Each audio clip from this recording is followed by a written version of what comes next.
So without any further review. All right, thank you. Good morning. So how many of you are planning on being here for the big session at 9:30? What's wrong with the rest of you? Don't you want to know what's going on? You figure you come here, you'll get all the good stuff, right? And you don't have to sit for the long session. But you know what? I'm going to save all the good stuff for 9:30. I'm just going to tell you some of the other stuff right now, okay? So you should all stay here. What's the most important new law this year in California for real estate?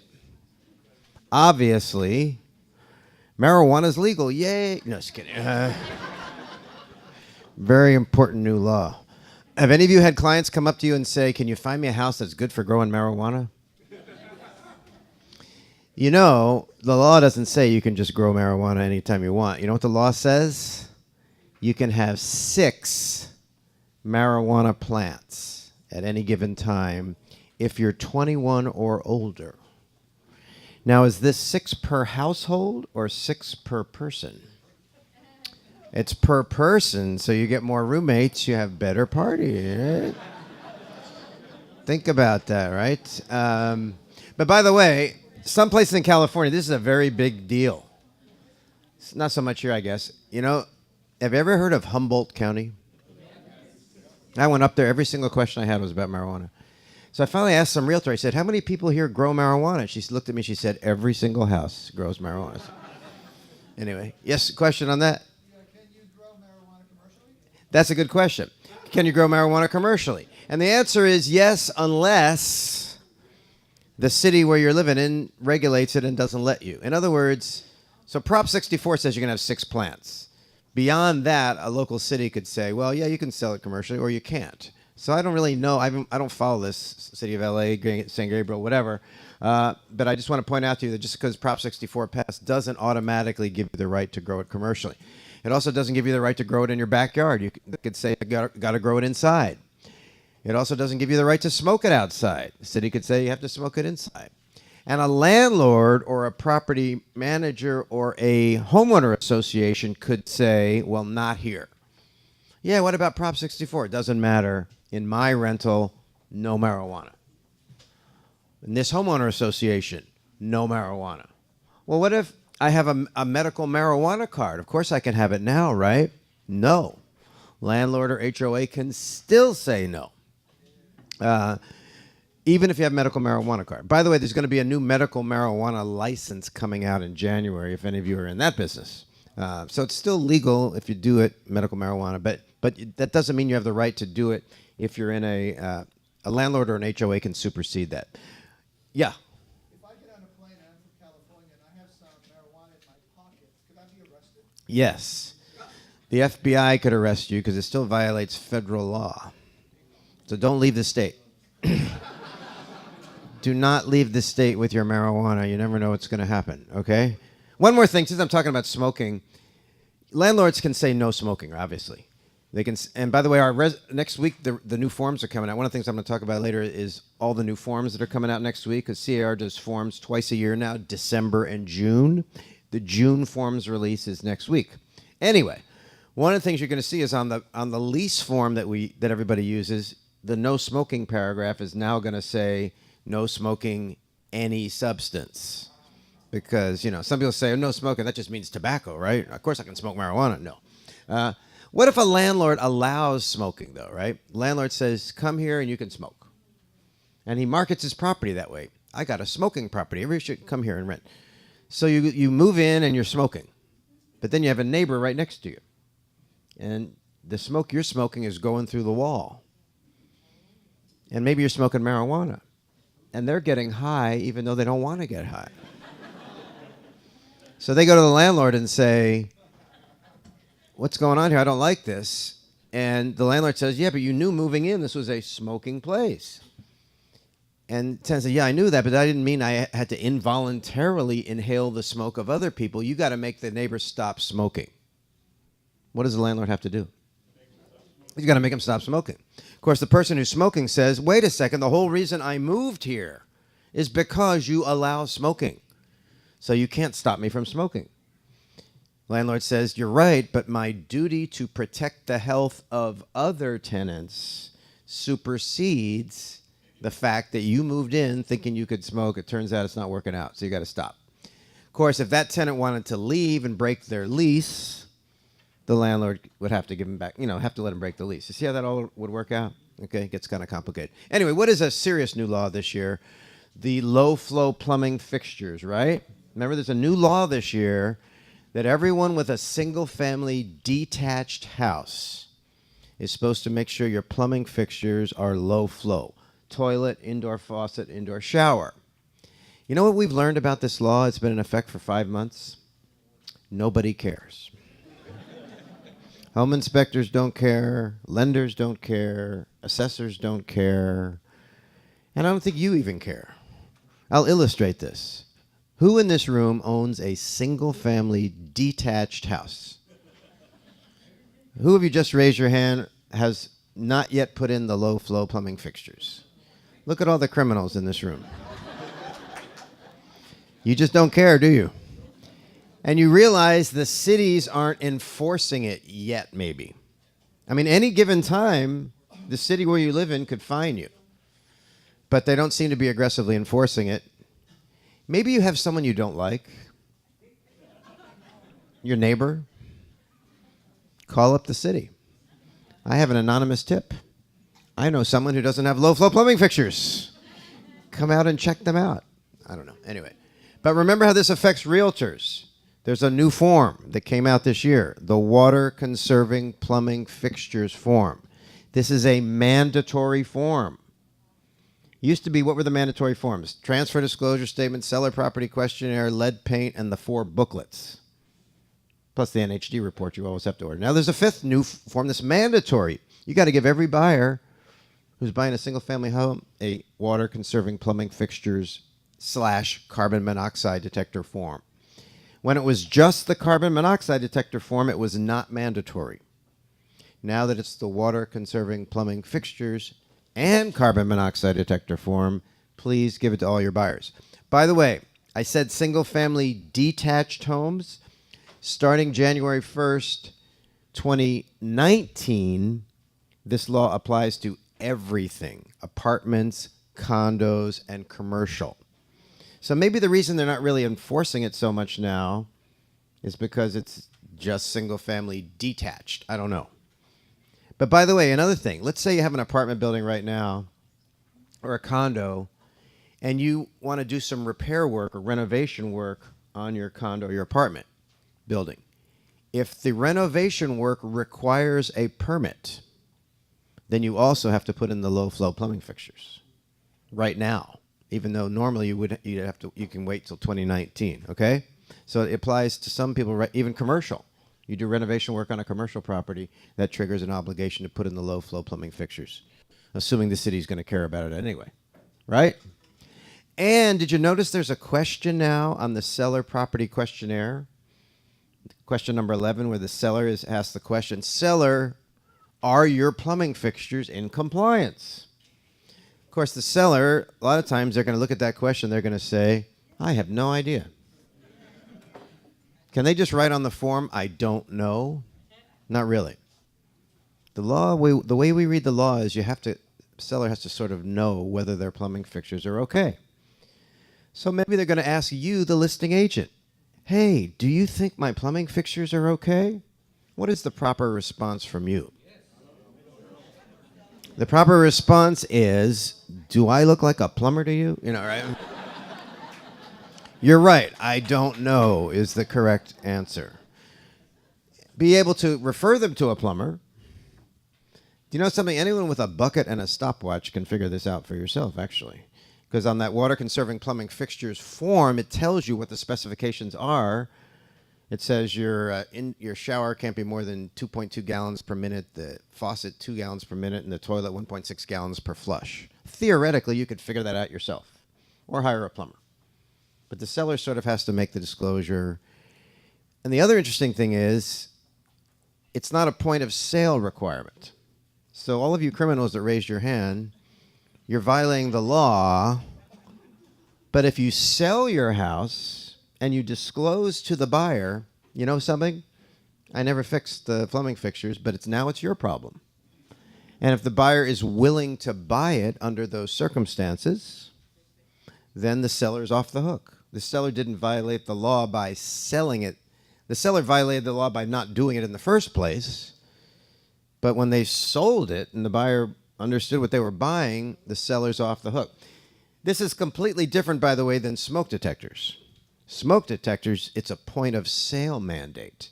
When you sell your house, you have to make sure the smoke detectors are working. If not, you're in violation of the law and the buyer can sue you after the close. To confuse you, though, the city of Los Angeles has made the water conserving plumbing fixtures a point of sale requirement.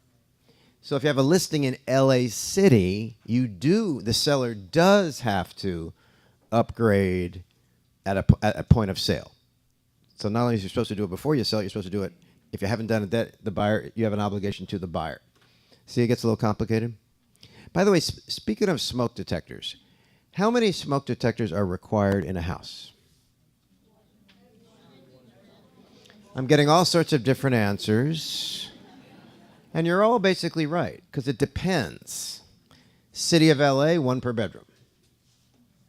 Not City of LA. Depends on what city. I don't know the other cities. Some cities require 1 per bedroom, some don't. Well, what does the state require? The state says 1 per bedroom if it's newer than 92. But if it's not in LA and not in a city that requires 1 per bedroom and it's pre-92, you can get away with 1 for the whole house. Unless, of course, the lender requires more. Or if you're renting it. If you're renting out a house, no matter how old it is, no matter where it is, you need a smoke detector in every bedroom. And 1 centrally located outside the bedrooms. So if you have a 2-story house, 2 bedrooms on the second floor, 2 bedrooms on the first floor, you need 6. Bedroom, bedroom, bedroom, bedroom, outside the bedrooms, outside the bedrooms. How many carbon monoxide detectors? Are you sure? Someone said 2. Are you sure? Do any of you have any idea the answer to this question? No, you don't. It's 1 per level of the house. So if it's a 2-story, 2. 1-story, 1. 3-story, 3. What's a level? What if I got a house, the main floor is this house, and then you go up 2 steps, and there's another level. Is that a new level? You're right, that's a new level. 2 carbon monoxide detectors. All right? You with me on that? What else is going on? I'm trying to save all the good stuff for later on today. Yes, question. Do you need one for the garage? You don't. Unless it's a garage that's a legal bedroom or something, but yeah. No, you don't need the garage. There's a laundry room next to the garage. Laundry room next to the garage. You're talking about carbon monoxide detector now? No, you don't. You don't. Okay. What else is going on? A couple more things to entice you to hear the rest. Like I said, there are new forms coming out next week. How many new forms are coming out next week? 4. I'm just going to tell you one of them right now. If you want to hear the other 3, you got to stay. You know what one of them is, though?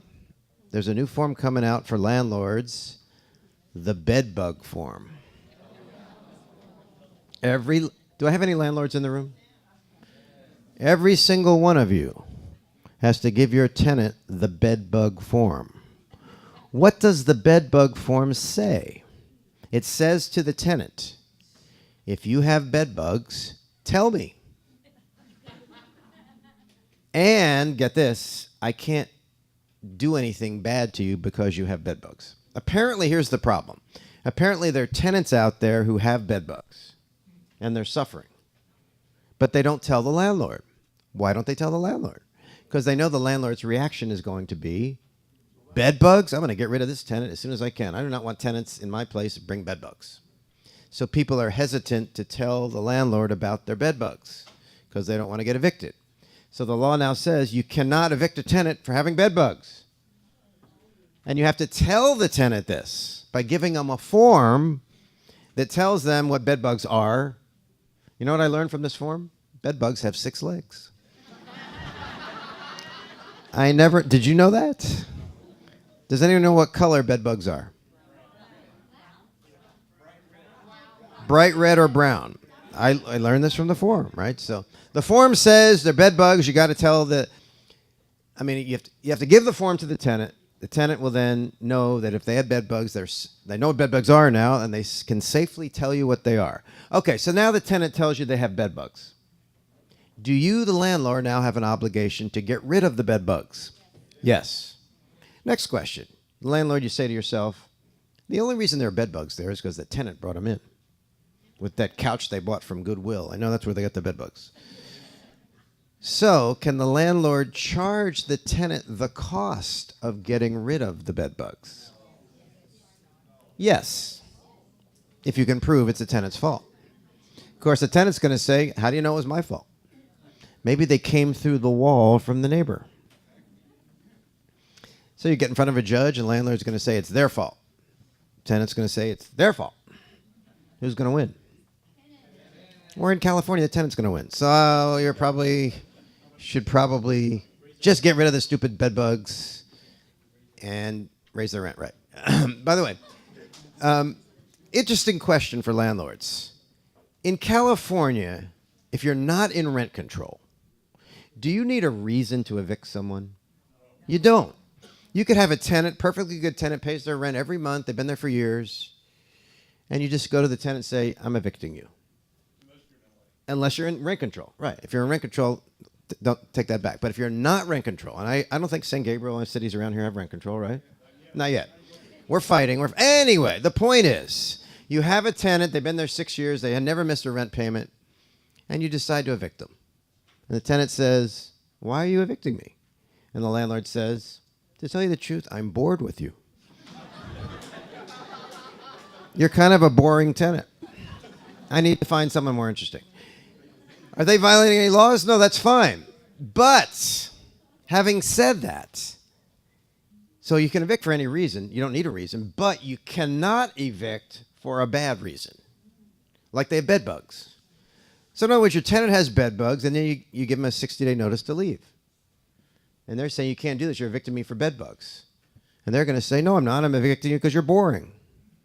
Well, who knows? You know what I'm saying? How's that going to work out? It's a timing issue. Don't evict the tenant right after they tell you they got bedbugs. That makes it look like you're retaliating for the bedbugs. You see what I'm saying? Just like another thing, you can't discriminate against tenants based on family status. So you got an apartment, you got a couple there, and all of a sudden they have a baby. Don't evict them right after they have the baby. Because wait a while, exactly. I'm actually serious. I mean, the discrimination cases come up. It's a timing issue because you really don't need a reason. On the other hand, you can't discriminate, so you can't evict for a bad reason based on family status or change in status or bedbugs or anything like that. Interesting, right? Interesting way you look at that. So the new lease form is going to have a bedbug paragraph. In other words, there are going to be 4 new forms coming out. I told you one of them. I'm going to save the rest for later. But also, some of the forms you use every day are also changing. For example, the lease form. And the lease form is now going to have a bedbug paragraph. You know what else it's going to have? Listen to this. Have you ever had your landlord and the tenant, or you have a new tenant. They're moving in July 1st. And they signed the lease on June 20th. And they agreed that they'll give you the first month's rent by June 26th. Move in July 1st. So here it is, June 26th, and the tenant doesn't give you the rent yet. They haven't even moved in yet, and they're late. And your reaction is, oh my goodness, this flake tenant. I don't even want them to move in now if they can't even pay their first month rent on time. Guess what? The new paragraph, first paragraph on the lease, when it's updated next month, is going to say, if the tenant is late making the initial payment, you can terminate the whole agreement before they even move in. Yeah. But you got him 2-day warning. Just like on the purchase contract, 2-day notice to buyer to perform. So remember I said there's 4 new forms coming out? Here's the second new form coming out. the prepossession notice to tenant to pay. So you're the landlord, they sign the lease, they're supposed to make the initial payment, they're late. You don't even, at this point, you say, I don't even want this jerk to move in at all. So I immediately give them the prepossession notice to pay. In fact, you could give them that form 2 days before it's due.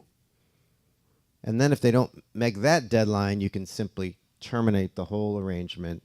No notice, 3-day notice to pay or quit, no nothing. They haven't even moved in yet. And they agreed in the lease that if they don't make their initial payment on time, you don't have to evict them. You can just cancel the whole thing. Okay? Question, yes. Right. I'm sorry, very good question. The bedbug form, the law is effective July 1st for new tenants.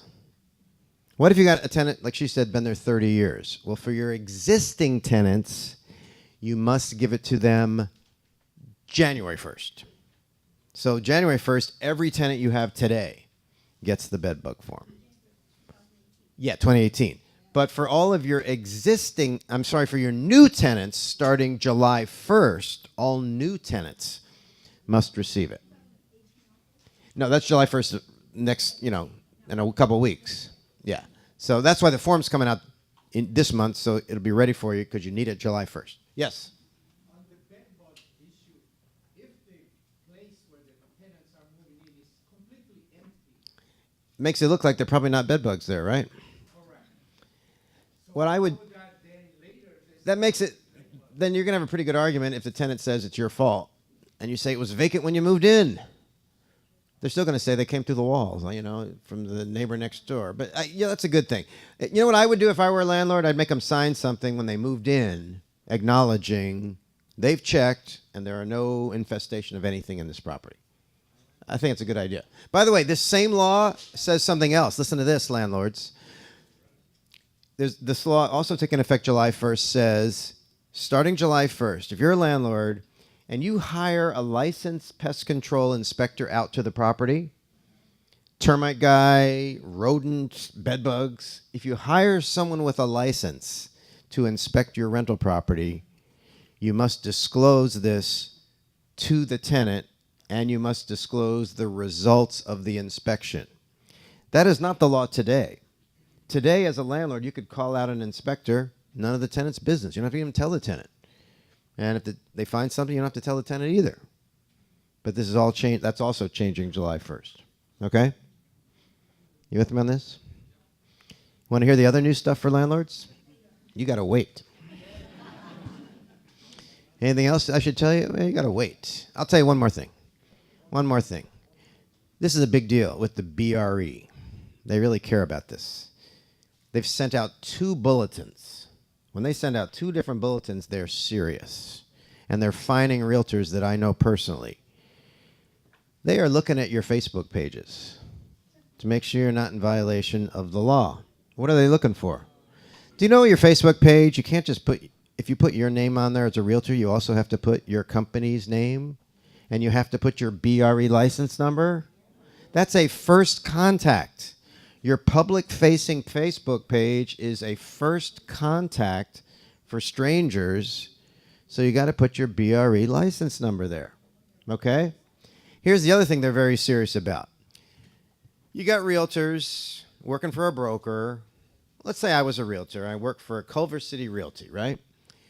But I don't just work for Culver City Realty. I have a team of agents I work with, the Hutchinson team, right?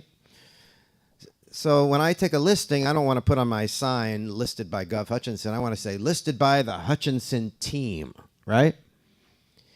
Do you know that if I do that, my name can be, the team name can be no bigger than the company's name? If it were just me, I could say listed by Gov Hutchinson, big letters, small letters, at Culver City Realty. As long as the company name is there, I'm okay.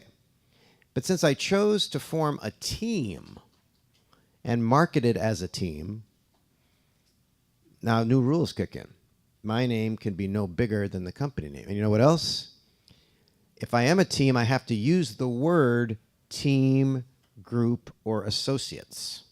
I mean, some teams out there, they call themselves you know, Hutchinson Realty at Culver City Realty. It makes it look like they're an independent company. Are they is Culver City Realty a franchise and they're an independent company? So the BRE says no. If you want to call yourself a team, you got to throw the word team, group, or associates in there. So I'd have to say the Hutchinson Realty team at Culver City Realty, and Culver City Realty would have to be just as big as my name, my team name.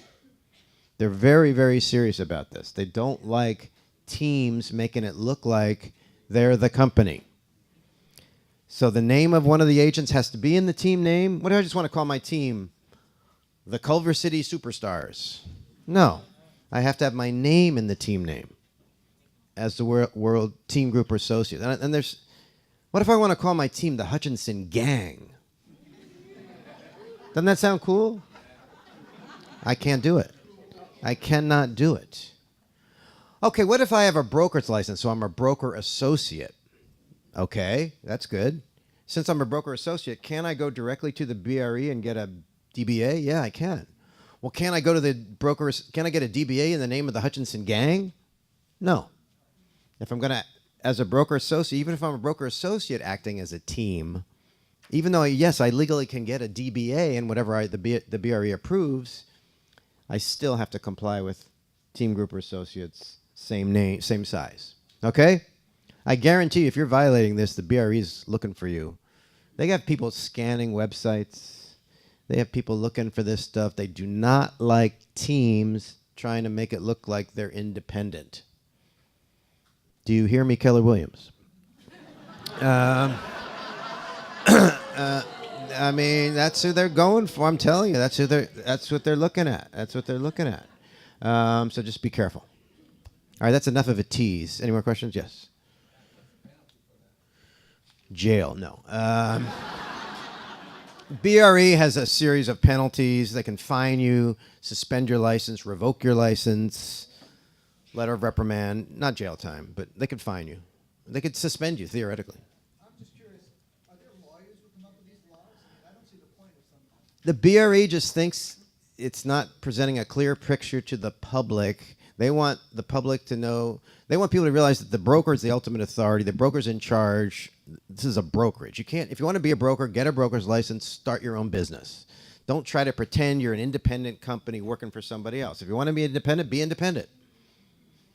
Whether you agree or not, that's their philosophy. All right, hopefully I'll see a lot of you in about 10 minutes at the next session. All right.